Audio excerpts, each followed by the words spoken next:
Kristiyano. Kristiyano. Kristiyano. Kristiyano. Kristiyano. Kristiyano. Kristiyano. Kristiyano. Kristiyano. Kristiyano.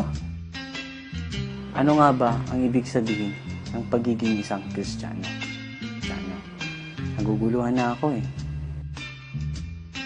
Sa mundong ito, iba-iba na ang pananaw sa pagiging isang Kristiyano. Sapat na ba ang pumunta ng simbahan? Sapat na ba ang magrosaryo? O sapat na ba ang magbasa ng Biblia? Sapat na ba ang magdasal para maging isang Kristiyano? Hindi na kaya Kristiyano pag uminom? O kaya magyosi?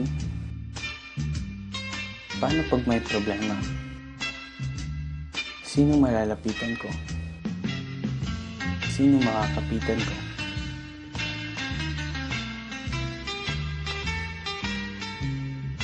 Ano nga ba ang kahulugan ng pagiging isang Kristiyano?